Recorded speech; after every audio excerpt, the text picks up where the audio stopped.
lot of people think that when you're done with treatment, cancer's over and you might just kind of bounce back or that chapter of your life is over.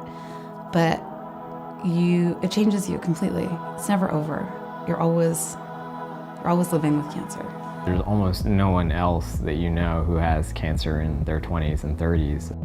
It makes it hard to draw a lot of strength because there's just not a lot of other people that have this problem.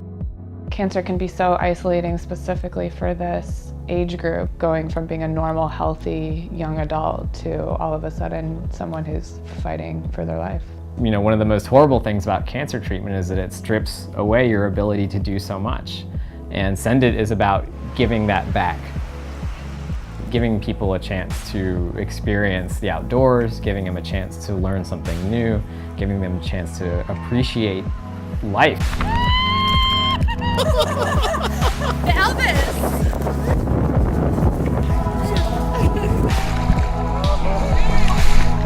Send It started with Jamie after he was diagnosed with cancer.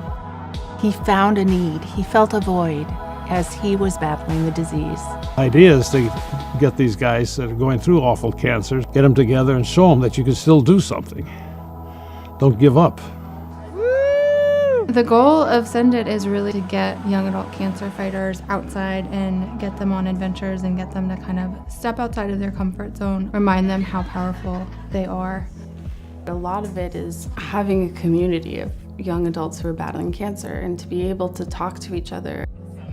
There's not really a medical home right now where those differences are acknowledged and understood and they're really addressed. When you're at that age in your life, you're really defining who you are in the world. I didn't know much about cancer whatsoever. Every time I went to the doctor's office, everybody was old. None of us should be here. I was so isolated. I didn't have anyone. I was the first in my family, so everything was new for all of us. There's no going back to how it was before you had cancer. You get knocked back completely and you feel like you are losing time.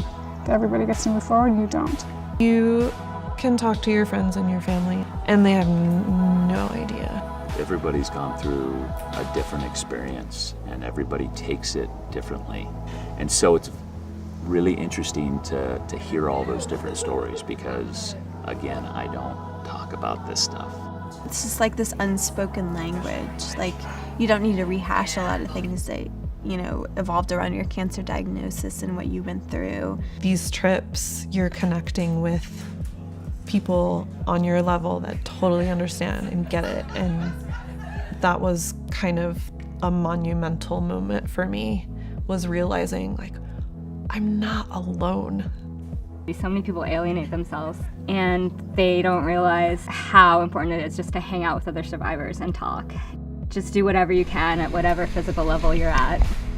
It's so important, and young adult survivors are not being told this. Send It's much deeper than the sports. Put another way, he's given all of us, his family, a wonderful gift by starting Send It. Gave us some more meaning. And your own life changes. You realize that many of the small things really don't mean that much. And I know there are people out there that are suffering, and I know Jamie wants them.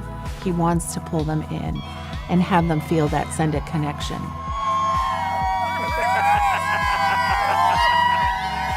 Maybe it begins with Send It. Maybe the first moments is that first turn on skis or that first pedal of a bike. But you build on that with the rest of your life. You take it home with you. Every cancer patient should give themselves the opportunity to appreciate the healing that the outdoors can offer.